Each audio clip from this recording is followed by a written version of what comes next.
Buenas tardes, bienvenidos en esta tarde de otoño, no se sabe si calurosa o fría, que depende de nuestro estado de ánimo, depende de nuestro cuerpo, de nuestros biorritmos, pues la vamos a percibir de una manera, pero desde luego lo que vamos a percibir, vamos a sentir es una tarde un poquito cultural, un poco donde nos vamos a interesar por unas nuevas ediciones dentro de este salón del libro teatral.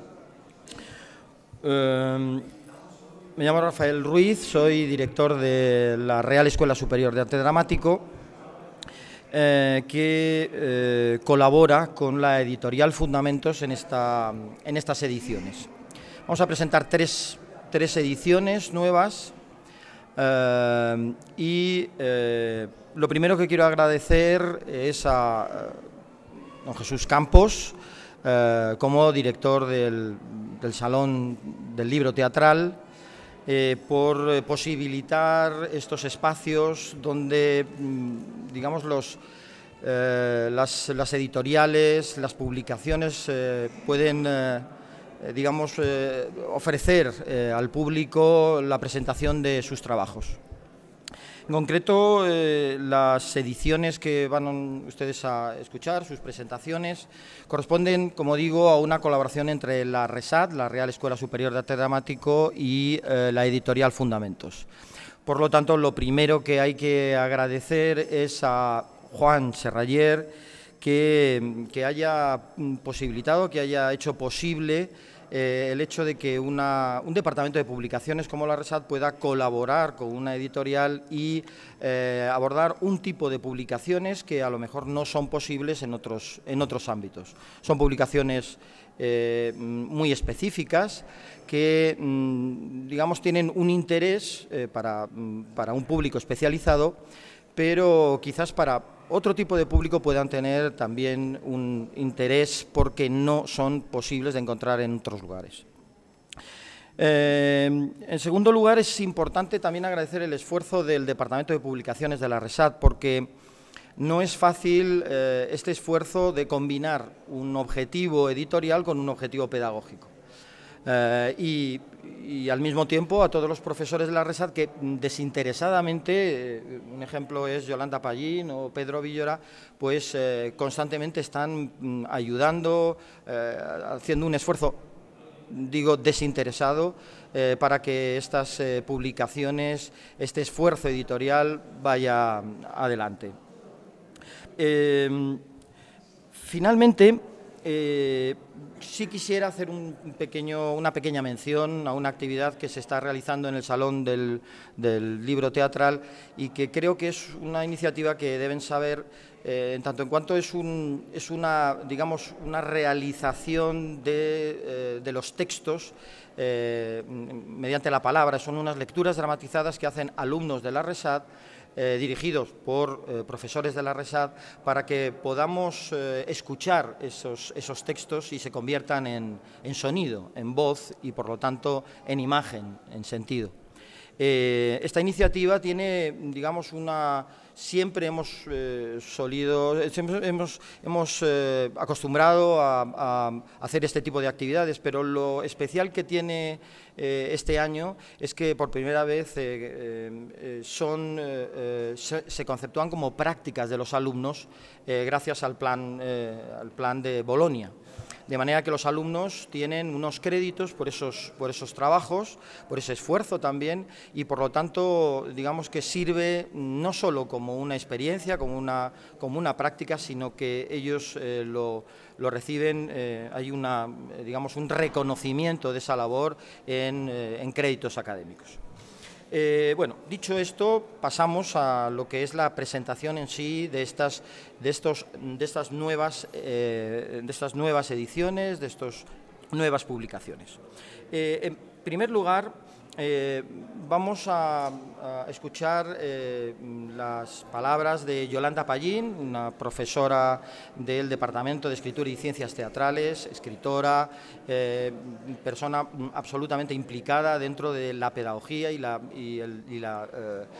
práctica profesional, que nos va a hablar de una de las publicaciones que su especialidad, su especificidad consiste en que no es de papel. Es una de las experiencias que estamos ya abordando en digital y que corresponden a uno de los trabajos que van haciendo los alumnos en los diferentes cursos. De la misma manera que ustedes comprenderán que en la Real Escuela Superior pues, los alumnos de los cursos de interpretación hacen sus montajes finales, en la especialidad de dramaturgia se edita sus trabajos en los diferentes cursos. Hasta ahora, tercero tenía su línea de publicaciones, teatro breve, y cuarto tenía también sus publicaciones en obras ya largas de los alumnos que han terminado sus estudios. Por primera vez, Yolanda y Emeterio, después de hablar y fruto de una serie de debates en el departamento, decidieron abordar la publicación de esta edición digital de los trabajos de los alumnos de segundo, ¿no? Y nada más paso la palabra a Yolanda Pallín y después continuaremos con Enrique Gallut, que es un doctor en filología hispánica y que nos contará cuestiones sobre el libro de Pedro Muñoz Seca y el Astracán. Y finalmente Pedro Villora, que es un profesor de la Escuela Superior de Arte Dramático en el Departamento de Escritura y Ciencias Teatrales, que nos contará cosas sobre un libro imprescindible, importante dentro del análisis estructuralista del fenómeno teatral, que es la teoría teatral en la Escuela de Praga, ¿no? Y paso la palabra a Yolanda Pallín, que nos cuente cosas sobre esta iniciativa interesante. Muchas gracias, Rafa. Y muchas gracias a todos ustedes por haber aceptado esta convocatoria que lanzamos desde la RESAD y estar aquí asistiendo a la presentación de estos materiales textuales que para nosotros son tan preciados. Mi objetivo es ser breve, un poco siguiendo la línea editorial que nos hemos marcado con esta nueva publicación, una publicación pionera. Y en ese sentido, por ser pionera, estamos especialmente orgullosos del rumbo que va tomando. La publicación se llama Teatro Mínimo y estamos ya por su segunda edición. Presentamos hoy, es el número 2. Tenemos aquí un ejemplar impreso, es decir, es un ejemplar que ha pasado por una fotocopiadora, es un ejemplar que se puede leer sobre papel, pero aquí lo tenemos en una edición en tablet y confiamos enormemente en la posibilidad que se plantea al Departamento de Publicaciones, a los departamentos de la RESAD, de poder compartir nuestros materiales a través de la nueva tecnología. Es algo obvio, pero sin embargo yo creo que es preciso repetirlo. Las pequeñas iniciativas producen a menudo grandes resultados y cada texto que se edita y se distribuye es como una flecha llena de esperanza. En este sentido, utilizando esta nueva tecnología, pensamos que multiplicamos enormemente las posibilidades de distribución de estos materiales. Aunque Rafa ya les ha comentado algunos de los pormenores que tienen que ver con el origen de estos textos, no quiero extenderme, pero voy a acotar un poco el contexto. Estos textos son, primero, ejercicios de clase. Son ejercicios que pertenecen a una asignatura. Esto es lo que hacemos en la RESAD. Pertenecen a una asignatura que se llama Prácticas de Escritura Dramática. En este caso, en su segundo curso y para el itinerario de dramaturgia dentro de la especialidad de dirección y dramaturgia. Son ejercicios breves, pero completos. Se trata de obras perfectamente acabadas. Son ejercicios breves, pero no por ello más fáciles. Son formas breves y en este caso, en la introducción, me permito hacer una introducción breve, esta es la segunda. He intentado hacer en cada una de ellas una pequeña reflexión en torno a lo que quiere decir escribir breve. El que lo probó lo sabe, es extraordinariamente difícil manejar la economía dramática hasta los extremos de trabajar las formas breves. Como digo, en esta segunda edición me he permitido mencionar un texto que me es muy preciado, que se llama Tesis sobre el cuento, de Ricardo Piglia, y que probablemente ustedes conozcan. Ricardo Piglia en este texto nos regala algunas de las más fructíferas y hermosas reflexiones sobre las formas breves. La primera de sus tesis dice: un cuento siempre cuenta dos historias. Y eso parece que está escrito pensando en las formas breves del arte dramático, en el arte dramático entero. Una de las formas, una de las historias, emerge porque la otra procura esa emergencia. Una presenta el relato y la otra atesora un secreto. Una se ve y la otra se adivina. Ambas trabajan con lógicas causales diferentes, pero no aisladas. Ambas tienen sentido en su estrecha interdependencia. De su relación conflictiva surge el verdadero sentido del texto. Las formas dramáticas llevan implícita esta idea de la duplicidad esencial a la hora de contar historias. En la práctica, nosotros le llamamos subtexto. Y le damos mucha importancia al trabajo con el subtexto en el segundo curso. Como digo, son ejercicios breves pero completos. Tienen unos objetivos y unos contornos definidos. Yo aporto una serie de consignas estructurales, formales, que producen una cantidad de textos enorme. Escriben entre 7 y 10 textos cada uno de los alumnos durante el segundo curso, y que posibilitan, y a las pruebas me remito y espero que ustedes lo puedan comprobar leyendo estos textos, una extraordinaria variedad de estilos, de temática y de formas. Nos ponemos en el contexto de las otras publicaciones del Departamento de Escritura y Ciencias Teatrales de la RESAD. Teníamos un volumen para las obras largas y acabadas de cuarto. Teníamos un volumen, en papel también, para las obras breves, pero de una extensión mayor que en el caso de teatro mínimo, que los alumnos escriben en tercero, fundamentalmente para trabajar cuestiones genéricas, obras trágicas y obras cómicas. Y viendo la cantidad de material, la cantidad de pequeñas obras, de pequeñas joyitas que estaban produciendo los alumnos de segundo, y viendo además que contábamos con una posibilidad que nos ofrecía la RESAD de tener una página web y dentro de la página web un espacio dedicado a todas las cuestiones referidas al Departamento de Escritura y Ciencias Teatrales. Y aquí aparece mi primer agradecimiento. La profesora y entonces jefa de departamento, Itziar Pascual, toma la iniciativa y empieza a nutrir de contenidos, y empieza a dar forma a lo que es un espacio dentro de la página web de la RESAD que creemos muy activo y que ojalá tuviéramos mucho más tiempo para completar. Actividades hay muchísimas. En ocasiones lo que no tenemos tiempo es de ponerlas a disposición de todos ustedes. Viendo esta posibilidad de este espacio, se me ocurre hablar con la profesora Pascual y comentarle: tenemos todos estos materiales de los alumnos. Mi intención en aquel momento es que haya un acceso directo a los materiales, en primer lugar, para fomentar la integración entre las especialidades. Otros alumnos de otras especialidades tienen la oportunidad, como ha comentado Rafa, de mostrar en el aula, primero en aulas de exhibición más pequeñas, después en nuestros magníficos teatros, sus experiencias escénicas, sus prácticas de interpretación y sus prácticas de dirección. En ocasiones, además, necesitan textos breves para hacer sus propios ejercicios en clase.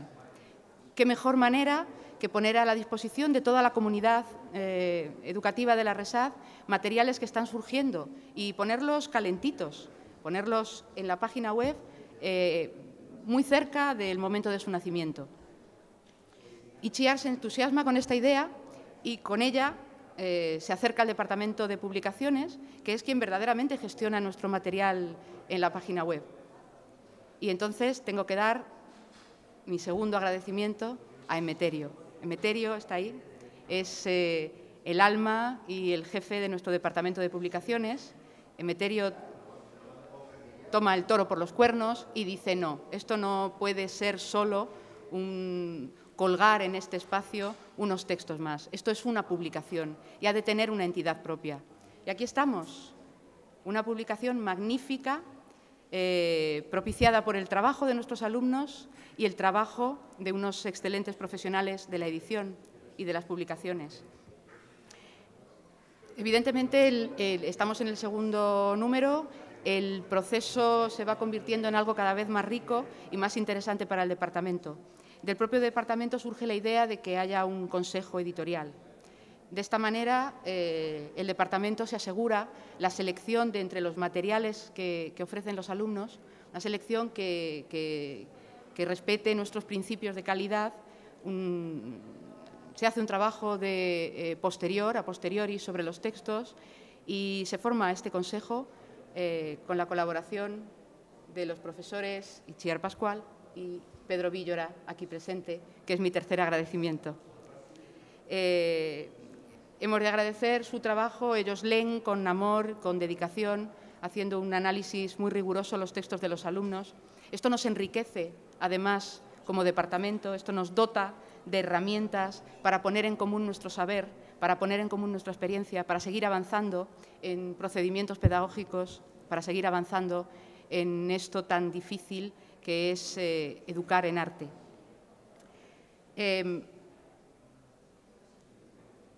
Bueno, parece que el primero de los números ha sido uno de los espacios más visitados de la página web de la RESAD. Esperemos continuar así. Desde luego, y yo ahora quiero ya mencionar a los autores y los textos, la calidad de estos materiales va por delante. Son trabajos escritos y reescritos en clase, escritos y repensados después de clase. Ha habido un proceso de trabajo sobre los materiales, en ocasiones con colaboraciones con otras asignaturas. Por ejemplo, podría mencionar el trabajo de otro profesor del departamento, José Cruz, en una asignatura que es Prácticas de Dramaturgia. Dos de los textos han sido trabajados también en el aula, con actores, y francamente, el resultado final de los materiales se ha visto muy enriquecido. Quiero mencionar los textos de cada uno de estos autores, que ya lo son. Manos de profesora, de Álvaro Angulo, es una recreación poética extraordinariamente compleja en su estructura, de un momento duro, complejo de nuestra reciente historia. Nos podemos ver reconocidos en este texto de Álvaro. El fruto desechado, de Pedro Entrena, expresa un choque frontal y, sin embargo, diferido entre generaciones. Es un texto extraordinariamente vivaz. Pedro tiene una gran vis cómica y a la vez es capaz de conciliarla con una situación dramática. Es una comedia dramática. Por momentos se te congela la sonrisa, por momentos no puedes dejar de reír ante la ironía que plantea la situación. Bicicleta, de Lola Fernández de Sevilla, yo diría que es un texto extremadamente delicado, es la apoteosis del subtexto, está lleno de una extraordinaria poesía contenida. Yo creo que Lola está llegando a encontrar algo que es muy difícil. Está planteando en su escritura la ritualidad de lo cotidiano y eso es muy de agradecer. Abel, de Jorge García Val, es un texto que revisita los principios básicos de la metateatralidad. Su nombre, Abel, ya encierra una propuesta, encierra una doble historia. Yo creo que muchos de ustedes van a ser capaces de encontrar los referentes, el autor y su criatura, la visita de la criatura. Es un texto extraordinariamente exigente y muy hermoso. Encuentro en Montparnasse, de Félix Gómez Urda, tiene la valentía de tratar episodios durísimos de nuestra historia más reciente. Está tratando con el terrorismo, está tratando de entender y de hacernos entender realidades extraordinariamente complejas, y lo hace también desde una gran valentía y una gran sabiduría constructiva. El aleteo de 1000 mariposas, de Juan Ríos, es la expresión de toda la fiereza de la que Juan es capaz para poner sobre el escenario una historia de cuentas pendientes, de cuentas que están por cobrarse. Y el teatro de todos los tiempos es esto, el drama y el conflicto. Es un texto verdaderamente rebelde. Y por último, Bicarbonato de sodio y limón, de Beatriz Velilla. Es un texto que habla de nuestros secretos más inconfesables. Está muy contextualizado. Está contextualizado en una de las instituciones más arraigadas en nuestra cultura. Habla también de la Iglesia y, sin embargo, habla de nuestros secretos, habla de nuestra vergüenza y habla de nuestro dolor. Beatriz es capaz de conciliar un estilo casi costumbrista con elementos muy materiales, con elementos reales, con objetos cotidianos, con una vivacidad extraordinaria y con una también extraordinaria capacidad de esconder aquello que hay que esconder hasta el final. Bueno, están en sus manos, sean ustedes depositarios del testigo. Esperamos seguir sacando números de teatro mínimo y que ustedes puedan leer los textos que estos autores seguirán escribiendo. Muchísimas gracias.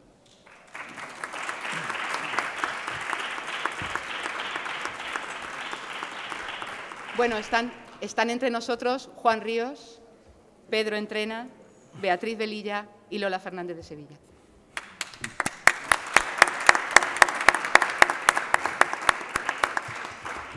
Bueno, muchas gracias, Yolanda. Con esta primera información abrimos esta triple dirección de publicaciones, de ediciones, presentación de ediciones.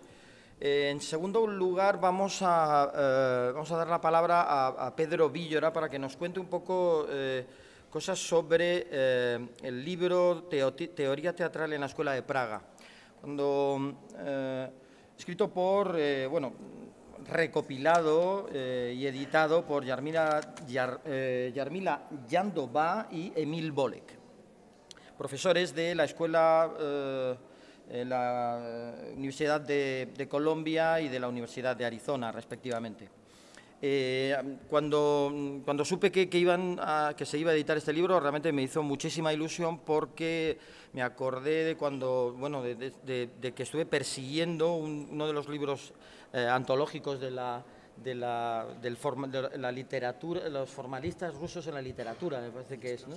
Sí, exacto, sí. Y lo estuve persiguiendo hasta que lo encontré por internet y, bueno, me pareció interesante. Ahora hemos estado hablando con Pedro sobre la diferencia entre el formalismo y el estructuralismo. El estructuralismo tenemos yo creo que más o menos la referencia de la escuela francesa, el análisis lingüístico, el análisis sociológico. Después tenemos en el formalismo la escuela de los formalistas rusos, que tenemos el análisis literario y también el análisis cinematográfico, y de repente tenemos este estudio denso, evidentemente, y complejo, un ensayo semiótico sobre este ámbito, este enfoque sobre lo performativo, sobre el hecho teatral. Me parece que es interesante y que para mí cierra un poco ese triple análisis, digamos, formalista, desde el punto de vista formalista, desde el punto de vista estructuralista, que ya nos explicará cosas Pedro sobre este libro. Y nada más, le dejo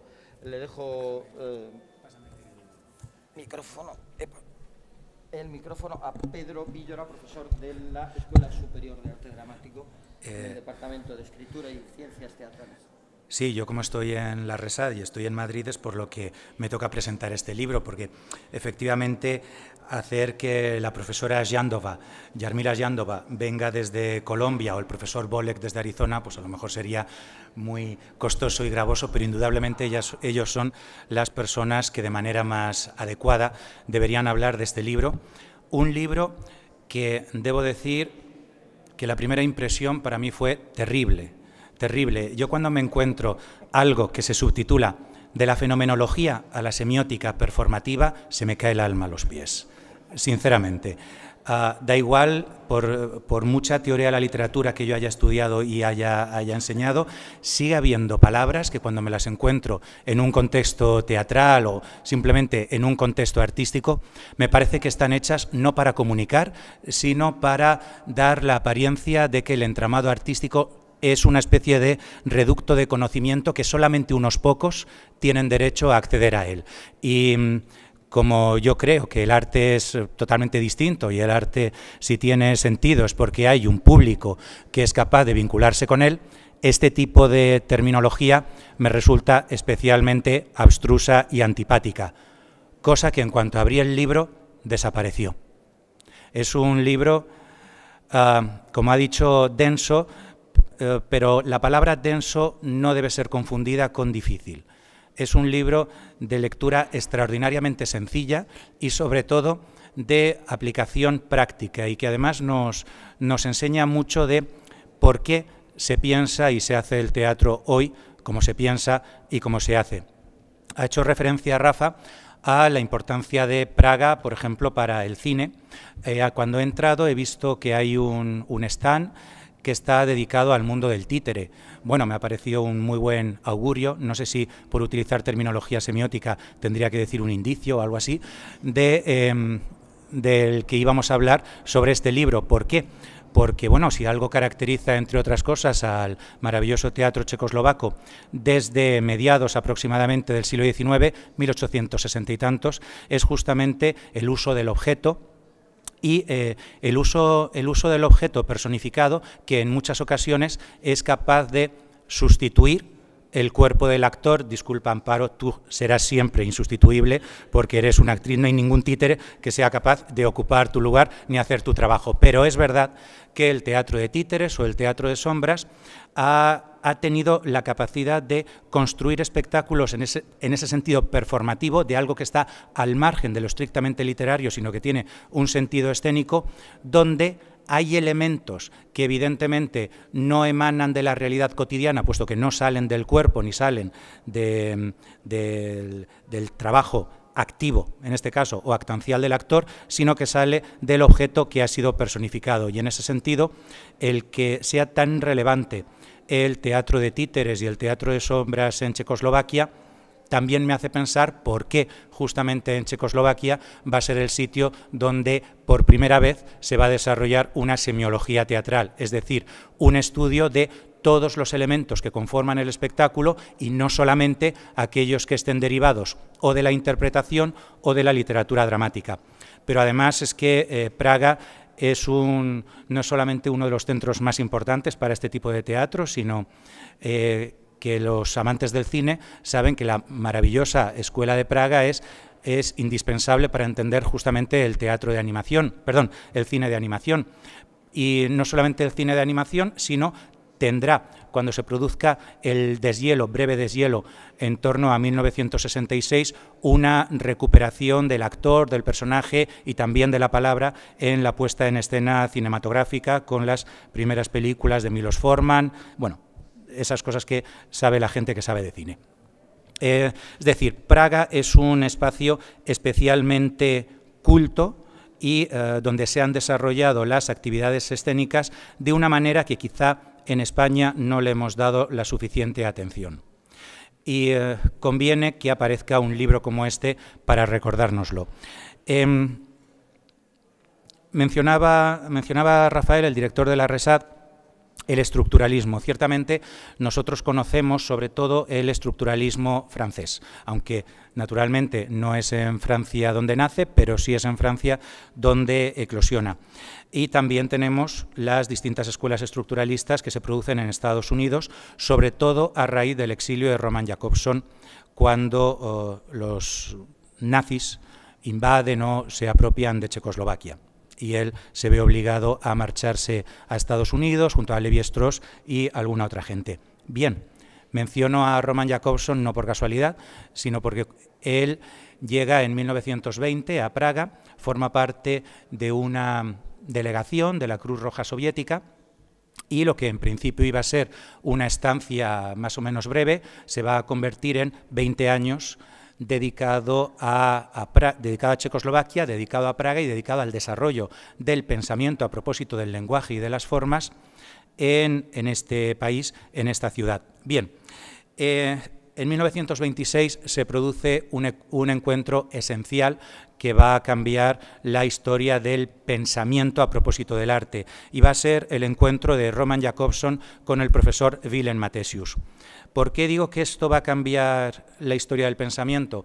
Pues porque ellos van a llegar a la conclusión de que algunas de las teorías que Saussure ha estado desarrollando y que lógicamente tanto han influido sobre Jakobson, aunque también con grandes discusiones, necesitan desarrollarse en Checoslovaquia. Creen que el renacer que se está produciendo en la década de los años 10 y 20 en el país checo tiene que llevar aparejado no solamente la práctica artística, sino también el pensamiento. Y en ese sentido ellos deciden capitanear a una serie de jóvenes estudiosos, sobre todo de la filología, pero también de la antropología y de la sociología, que van a constituir lo que en muy pocos meses se va a llamar el Círculo Lingüístico de Praga.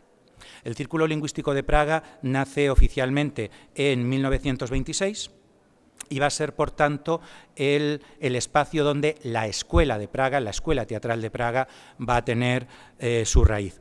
¿Qué es lo que hace el Círculo Lingüístico de Praga? Pues va a desarrollar dos líneas de pensamiento. Una va a ser propiamente el ala lingüística. El ala lingüística va a trabajar la literatura desde un punto de vista eminentemente formal y fonológico. Cuando digo fonológico, quiero decir que lo que le va a interesar es el texto como lenguaje que tiene efectos de ritmo, que tiene efectos de entonación, es decir, más allá del sentido y desde luego completamente al margen del contexto. En ese sentido tiene una fuerte impronta formalista. Pero también es verdad que el Círculo Lingüístico de Praga va a tener una segunda corriente que va a ser aquella que va a estudiar la construcción semántica. La construcción semántica, ¿de qué habla? Pues habla justamente de los significados, en ese sentido de los usos del lenguaje, es decir, no cómo el lenguaje se forma, sino cómo el lenguaje se utiliza. Y dentro de los usos del lenguaje va a tener un especial hincapié en la vertiente poética del lenguaje, es decir, sí va a ser un espacio donde el lenguaje artístico va a ser entendido no como cualquier otro lenguaje, sino como la manifestación de una voluntad artística. En ese sentido, los estudiosos de esta construcción semántica del lenguaje sí que van a hacerle mucho más caso que los otros, que los propiamente lingüistas, a la intención del autor, al contexto, pero también al receptor, es decir, van a plantear que ese lenguaje poético está teñido de fenómenos culturales. Todo lo que puede afectar a la creación de un lenguaje y a la creación de una obra artística tiene sentido para el estudioso. En ese sentido, dentro de los fenómenos culturales, ellos van a tener un apartado propio de pensamiento y estudio que va a ser el teatro, porque cuando se estaba estudiando solamente la vertiente lingüística, lo que se estudia es cualquier tipo de texto literario, incluso los literario-dramáticos, pero no las manifestaciones escénicas, puesto que la manifestación escénica no se entendía todavía como entre comillas, como un lenguaje, como sería propiamente el lenguaje literario. Sin embargo, cuando lo que se estudia es la conceptualización semántica, allí el teatro como la danza o incluso como la pintura o la escultura también, la música, todas estas manifestaciones culturales sí van a ser entendidas en términos lingüísticos igual que el lenguaje literario. Bien. Esta concepción es la que va a propiciar que a lo largo de todos los años 30 se empiece a estudiar en serio el teatro. Lógicamente no es la primera vez que se estudia el teatro como tal arte, pero hay que recordar que solamente ha sido en 1769 cuando Lessing ha sido capaz de diferenciar los límites de la manifestación escénica del teatro de aquellos que son propios del texto literario. Es decir, no hay más que en este momento 150 años de acercamiento al hecho escénico al margen de lo escrito. Y, lógicamente, en estos 150 años, el desarrollo de la teoría del teatro, de la teoría escénica, de la semiótica performativa, en el sentido de la representación o lo que se hace en un escenario, apenas se había desarrollado. Van a ser estos teóricos los que lo hagan. Y esos estudios suyos, por desgracia, como digo, van a durar apenas una década, porque a partir de 1938 no solamente Jacobson se va a tener que marchar, sino que la llegada primero del nazismo y después del marxismo va a suponer que los estudios culturales sean vistos al principio con un enorme escepticismo y finalmente, a partir de 1948, con un absoluto rechazo, porque lo que va a hacer el marxismo en Checoslovaquia es implantar el realismo socialista, que va a considerar que los estudios de estructuralismo o semiología son desclasados. Por tanto, los pocos autores que se han quedado durante los años 40, 50 y 60 van a ver su trabajo muy silenciado en su propio país y, desde luego, con muy pocas posibilidades de llegar al mundo. Lo que sí se va a conocer es lo que los otros autores que se han marchado, como Jacobson o Lévi-Strauss, van a poder desarrollar, pero como ellos no se han dedicado específicamente al teatro, sino a lo literario o a lo sociológico, las referencias que vamos a tener de los estudiosos del teatro en Checoslovaquia van a ser siempre sesgadas. Y en ese sentido, el que los profesores Jandova y Volek hayan sido capaces de componer este libro es una auténtica novedad mundial. No solamente una novedad en el habla española, sino una verdadera novedad en el mundo, porque de estos autores que se habían quedado, sí es verdad que se habían editado en distintas lenguas, incluso de uno de ellos en español, algún libro aislado, pero lo que no se había hecho hasta ahora era una recopilación de los textos fundamentales de todos ellos, de tal manera que esta es la primera vez que nosotros en español podemos tener un acercamiento directo y no secundario a las fuentes que han creado el estudio del teatro como tal actividad artística.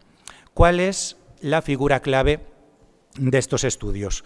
La figura clave va a ser Jan Mukarovsky, que va a ser justamente el autor más representado en este texto. Él es un alumno, seguidor, más que alumno, de Jacobson, que va a estar muy en la línea del estructuralismo y que va a plantear también la necesidad de estudiar el arte desde estas dos perspectivas a las que estaba haciendo referencia. Es decir, él es el que lo dice. Una es la perspectiva del lenguaje, donde estudiamos los textos literarios, otra es la perspectiva de la semiótica, donde estudiamos el arte teatral. Él plantea esta división, pero ciertamente se va a mantener sobre todo en los textos literarios. Para encontrar a alguien que sí se dedique específicamente a los textos teatrales, vamos a tener a la figura de un precursor que desgraciadamente se muere muy pronto, porque se muere en 1935 y por tanto no va a acompañar al resto de seguidores simplemente por esta cuestión de la muerte inevitable, que va a ser el profesor Otakar Zich. Otakar Zich es la figura esencial para entender el arte escénico como tal arte, es decir, es aquel que va a diferenciar qué es patrimonio de la luz, qué es patrimonio del movimiento, qué es patrimonio de la escenografía, qué es patrimonio del director, qué es patrimonio del actor, qué es patrimonio también del autor. Y una vez él establece esta taxonomía, es como el estudio de los contextos y el estudio de la evolución a lo largo del tiempo hará entender que, a diferencia de lo que los formalistas estaban entendiendo, el teatro es un arte que tiene un sentido evolutivo, y eso es lo que va a caracterizar a la Escuela de Praga. Es decir, que se entiende que es un arte que se desarrolla siempre en presente ante el espectador y, por tanto, siempre están cambiando el sentido de estos códigos, de estos elementos que está utilizando. Es decir, no todo espectador va a entender de la misma manera un espectáculo, ni siquiera los elementos de los que ese espectáculo está hecho, y ese entendimiento va a cambiar en un mismo momento con distintos espectadores y a lo largo del tiempo, conforme el espectáculo vaya siendo revisitado incluso por un mismo espectador. Bien, el exilio de Jacobson y de Lévi-Strauss va a influir muchísimo en la escuela estructuralista francesa, como he dicho. Van a quedar ocultos los creadores del estructuralismo de Praga, pero ellos van a seguir trabajando. ¿Cuál es la diferencia entre el trabajo que se va a hacer en Francia por los estructuralistas franceses y el que se ha estado haciendo en los años 30 en Praga? La diferencia esencial es que el estructuralismo de Praga es fenoménico. ¿Qué quiero decir con la palabra fenoménico? Que considera que el arte está basado en una estructura dinámica que interpreta el texto a la luz del contexto. Conforme el contexto cambia, el texto va a variar también. En cambio, el estructuralismo en Francia es sistémico. ¿En qué sentido? En que lo que busca es el esquema subyacente. Entonces, ese esquema subyacente tiene un sentido paradigmático, en el sentido que puede cambiarse uno por otro, y sin embargo, en el caso de la Escuela de Praga, es sintagmático, puesto que tiene que ver con lo evolutivo. Bien, en resumen, mientras que los estructuralistas franceses van a trabajar el aspecto textual, lo que tenemos en estos textos, es un acercamiento al teatro como producto artístico que está en permanente evolución y que depende no solamente de los creadores del hecho escénico, sino también de los espectadores que estén vinculándose con él. El libro, para terminar, está dividido en 3 partes. La primera son 2 textos fundamentales de Otakar Zich, esta especie de precursor del estudio teatral. Yo les recomiendo absolutamente el segundo de ellos, Estética del arte dramático. Es un texto que cuando ustedes lo lean van a encontrar ahí muchos ecos de lo que ustedes ya han leído en autores que uno diría que tienen poco que ver y sin embargo están muy relacionados, como por ejemplo Peter Brook. Realmente un libro como El espacio vacío, que tiene mucho de francés, pero que evidentemente no es un texto estructuralista, sin embargo sí que está claramente afectado por este entendimiento del teatro como elemento colectivo en el que cada uno de los elementos está aportando un plus de significación no solo a sí mismo, sino a los demás. Y eso lo vemos en el texto de Otakar Zich. En el segundo, lo que tenemos son los textos de los principales creadores de los años 30.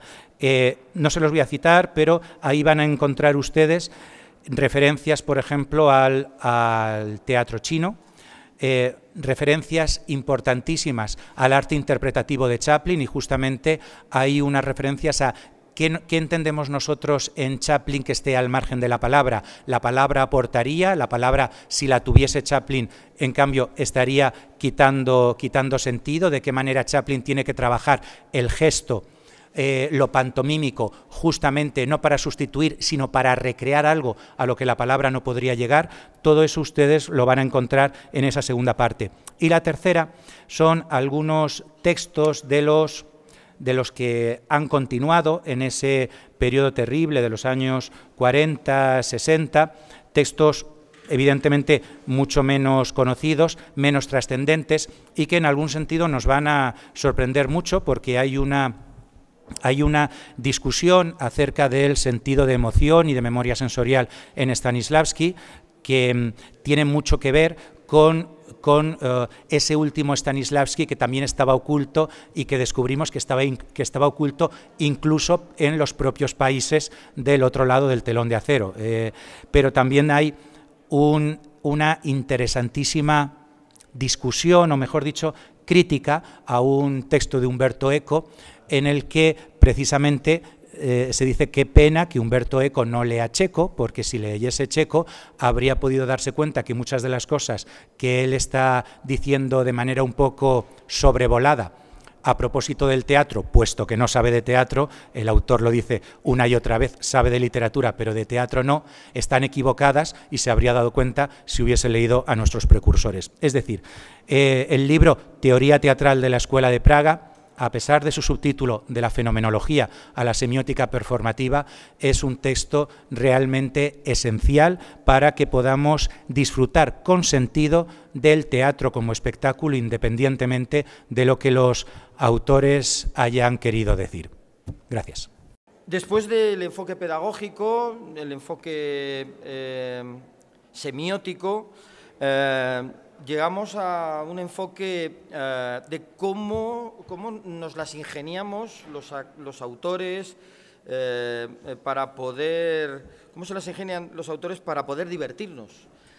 Y esto es muy interesante porque yo creo que por encima de lo que es el libro que ha elaborado Enrique Gagliut, yo creo que tenemos un problema en España normalmente y es que necesitamos constantemente rescatar a los creadores, a los críticos, a los prohombres realmente que han trabajado excelentemente y que en un momento determinado pues nos da la cosa de ponerlos mal y de criticarlos y de decir que si son de una manera o son de otra. Yo creo que lamentablemente tenemos varios autores que han sufrido esa crítica negativa y uno de ellos es Pedro Muñoz Seca. Se me ocurre o tiene que ver al leer el libro de Enrique Gagliut la frescura del análisis que tenía, por ejemplo, Ricardo Domènech al analizar a Miura, ¿no? Es decir, esto, y lo sé porque yo soy profesor de interpretación y una de las cosas justamente que me inquietaba es cómo es posible que los alumnos tengan una visión de Miura o de Pedro Muñoz Seca o de cualquiera de los autores de esas generaciones pasados, una visión que no corresponde con lo que realmente es, ¿no? Con lo interesante, lo constructivo, la riqueza que tienen esos textos y las posibilidades interpretativas. Y entonces llamé a Ricardo y le dije, oye, Ricardo, por favor, vente a clase y explícales a los alumnos quién es Miura, porque estábamos haciendo unas escenas sobre Maribel y la extraña familia, ¿no? Ellos en principio estaban muy extrañados por cómo hacíamos ese texto tan antiguo, ¿no? Y una vez que empezamos a hablar con Ricardo y Ricardo empezó a tener a transmitir a los alumnos con esa frescura y esa sencillez cómo era, porque él lo conoció Miura y qué cosas de Maribel tenían que ver con las cosas que pensaba Miura, pues tuvo un efecto absolutamente, digamos, esclarecedor para los alumnos y motivador. Yo creo que este libro me parece que cumple esa función y que nos impulsa a entender a Pedro Muñoz Seca si todavía en algún rincón de nosotros todavía existe esas reticencias o esos prejuicios. Enrique Gallud Jardiel es doctor en Filología Hispánica, es familia de hombres de teatro y mujeres de teatro y nos va a contar él mismo, tenemos el privilegio de que lo haga, cosas sobre Pedro Muñoz Seca y el astracán, un género absolutamente inédito en otros países, ¿no? Y especialmente indicado para poder divertirse y para disfrutar de esa visión distanciada, ¿no? Enrique, cuando quieras. Muchas gracias. Bueno, muchas gracias a ustedes por su presencia. Sí, voy a hablar de Pedro Muñoz Seca, que es pertenece a la que se ha denominado la generación simpática del 98, un grupo de humoristas entre los que se contaba Vital Aza, ¿no? o Juan Pérez Zúñiga. Es un autor que a mí me es muy querido porque me ha proporcionado en mi vida muchos ratos de placer, tanto como lector como intérprete, y bueno, pues he querido de alguna manera contar lo poco que sé, rendirle un tributo, y he hecho un libro que, aparte de los elementos de análisis de su teatro, pues he incluido muchas citas textuales muy divertidas, porque pretendo que sea no solamente útil para los especialistas, sino también ameno y de grata lectura para el público en general.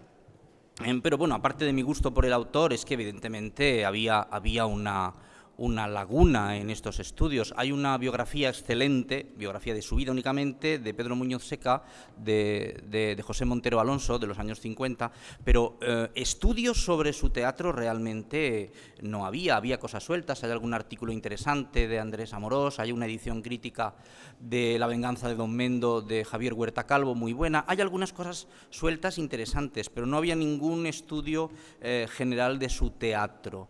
Y esto creo que no es justo. Pedro Muñoz Seca, solo o en colaboración con otros autores como Pedro Pérez Fernández o Enrique García Álvarez, incluso el mismo Azorín, escribe y estrena 204 obras teatrales durante los últimos años del XIX y durante el primer tercio del siglo XX. 204 obras son muchas obras. Podemos decir que no nos gusta este autor, pero no podemos ignorar a un señor que escribe y estrena 200 obras. Y eso es un poco lo que ha sucedido, vista la falta de análisis críticos de su teatro en años posteriores. Es una cosa que se ha dicho, que muy poco es rescatable de Muñoz Seca. Sí, que tenemos La venganza de Don Mendo, que es una obra excelente, un ejemplo magnífico de la parodia, y también se menciona pues la plasmatoria, los extremeños se tocan y ya está. Parece que no hizo nada más. Es totalmente poco verosímil que un señor que escribe una obra muy buena, como todos los críticos parecen coincidir en decir que La venganza de Don Mendo es, acertara en esa ocasión y en 200 casos más no acertara nunca más. Solo por cálculo de probabilidades, entre esas 200 obras tiene que haber otras obras magníficas olvidadas. Eso en cuanto a la crítica posterior. En su momento también fue fruto de grandes injusticias. Es curioso que los literatos de su tiempo, muchos de ellos, alabaron a Muñoz Seca, hablaron muy bien de él y de su estilo. Azorín le alaba, Manuel Machado, Valle Inclán, Jardiel Poncela, Benavente, todos hablan bien de él, pero no los críticos. Los críticos de su tiempo sistemáticamente le atacan, censuran su teatro, se meten con él, le insultan, le desprecian. Estamos hablando de unos críticos que no se sientan con una obra, la leen, la estudian y luego escriben. Estamos hablando de unos críticos que contemplan una única representación y que después de la representación escriben una pequeña crónica que se publica al día siguiente. Y nunca vuelven a acercarse al texto ni a analizar el autor. Ese es el valor de la crítica periodística de aquellos momentos, que es lo que tenemos. Hay un caso curioso, hay un eminente crítico entonces, hoy ya no está tan considerado, que es Jorge de la Cueva, que define el teatro de Muñoz Seca con un adjetivo magnífico. Dice, el teatro de Muñoz Seca es cuadrúpedo, es un teatro cuadrúpedo. Yo me pregunto, ¿qué manera de analizar a un autor es eso? Es realmente una injusticia la que se hace con este señor. Entonces, pues se le denigra, se le ningunea, ¿no?, como se dice hoy día. De hecho, hay una tendencia a despreciar el teatro de humor, a despreciar el teatro de evasión como carente de toda valía. Parece que aquella gente no había leído a Ortega, ¿verdad?, que habla de un tipo de arte lúdico, de arte por el arte, y lo defiende en El Espectador y en otras obras. Pero bueno, esto es lo que sucede. Con el mismo género que Muñoz Seca cultiva, con el astracán, pues pasa a 3/4 de lo mismo. Muñoz Seca no fue, como muchos críticos dicen, el creador del Astracán. El creador del Astracán creo que está claro y demostrado que fue Enrique García Álvarez, pero sí fue Muñoz Seca su máximo exponente, su máximo defensor y el que llevó a este género, del que ahora hablaré un poco, a sus más altas cotas de excelencia.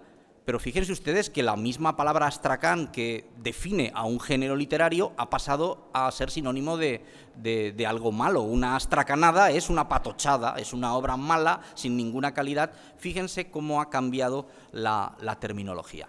Esto es una injusticia. ¿Por qué? Porque en este teatro, como ya se ha dicho, hay muchos valores. Laín Entralgo dice: independientemente de los valores literarios, independientemente del humor que nos pueda transmitir o de otros elementos, las obras de Muñoz Seca son un documento sociológico importantísimo para conocer ese primer tercio del siglo XX. Es un autor al que tendríamos que preservar, como se puede preservar a un Balzac que nos describe toda una sociedad de su momento.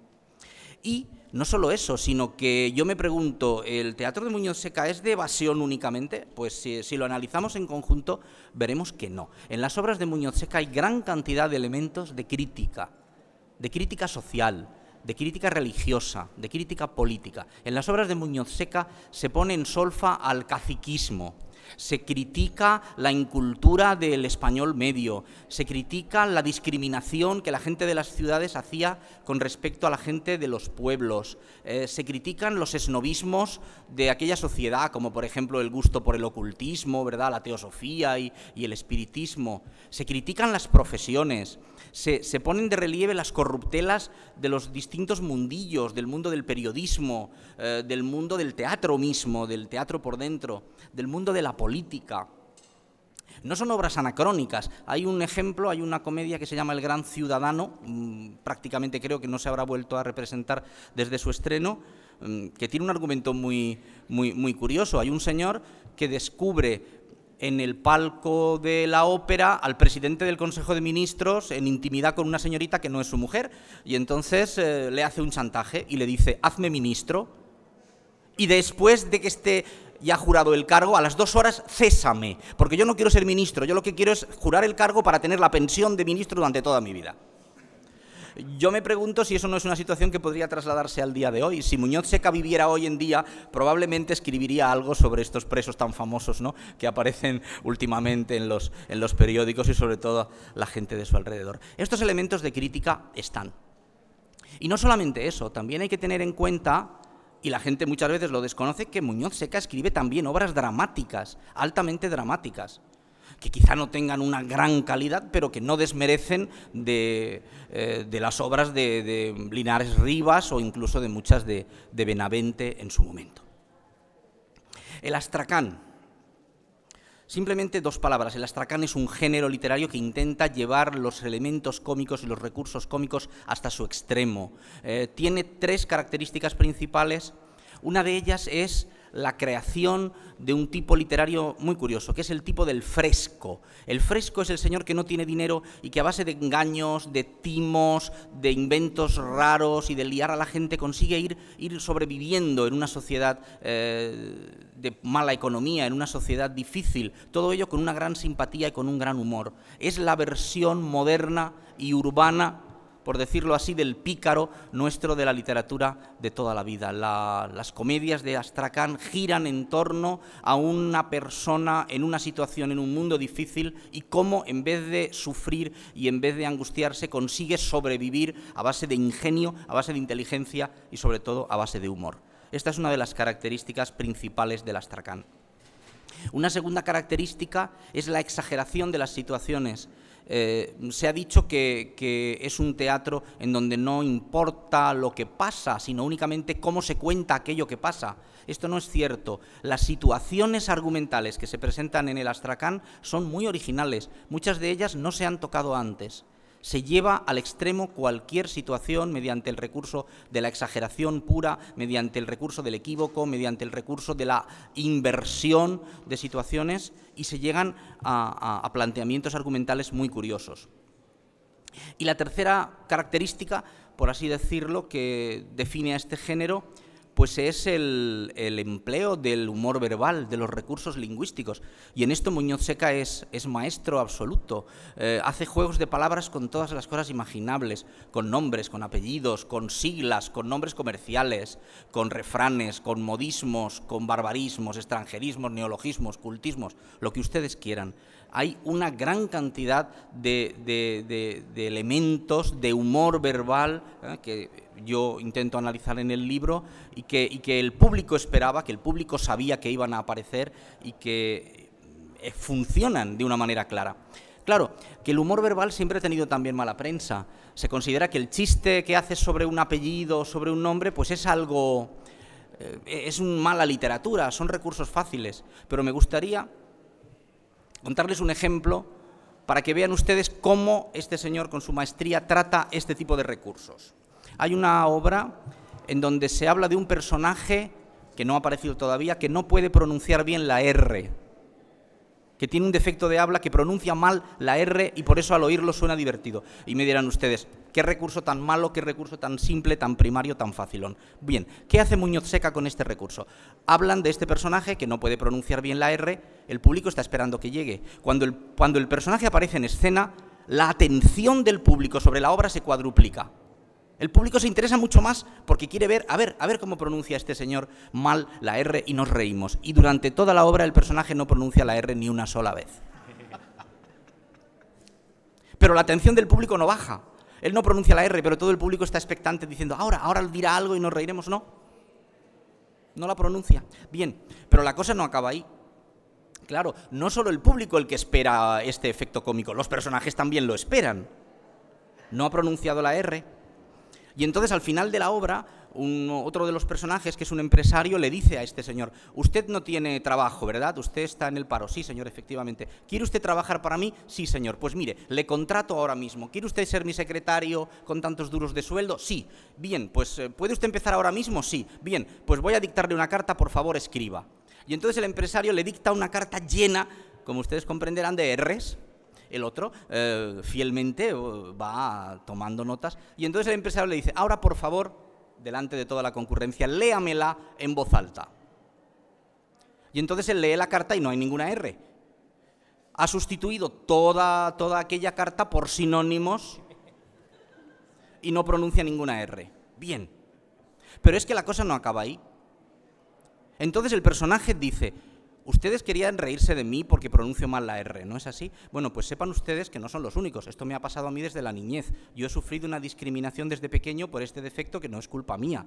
Y entonces hace un alegato en contra de la discriminación, de por qué tratamos mal a las otras personas que son distintas, y habla del sufrimiento que ha tenido desde que era un niño, nos acongoja y casi nos hace llorar.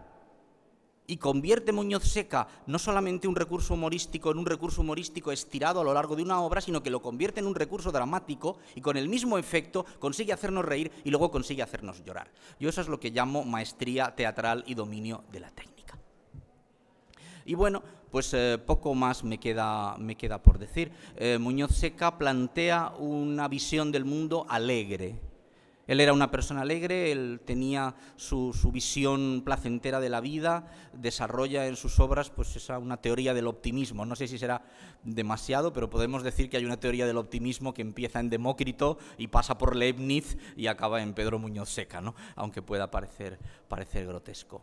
Y lo enuncia y lo dice claramente. Y hay una obra suya, en donde El padre alcalde, en donde un personaje dice, bueno, cito un poco de memoria, dice, la risa es lo más sano, es lo más bueno, es lo que más se parece a la felicidad.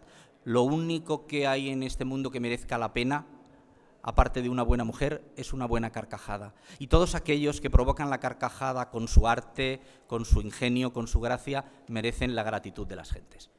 Esto es lo que Muñoz Seca nos quiso decir en sus 200 obras y lo que yo he intentado plasmar. Y nada más, solamente me queda pues agradecer a la RESAD y a Fundamentos que hayan contribuido con su respaldo a este rescate de un autor que no deberíamos olvidar. Muchas gracias.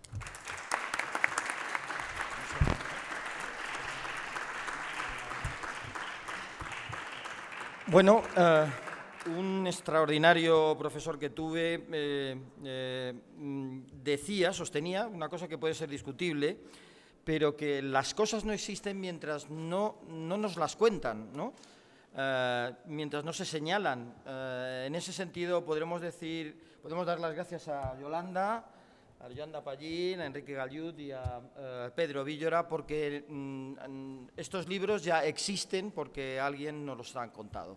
Muchísimas gracias y espero que se hayan entretenido y hayan aprendido algunas cosas sobre estos temas que están en estos libros que la RESAD y Fundamentos publica gracias al esfuerzo de todos los que han trabajado en ello. Muchísimas gracias por su asistencia.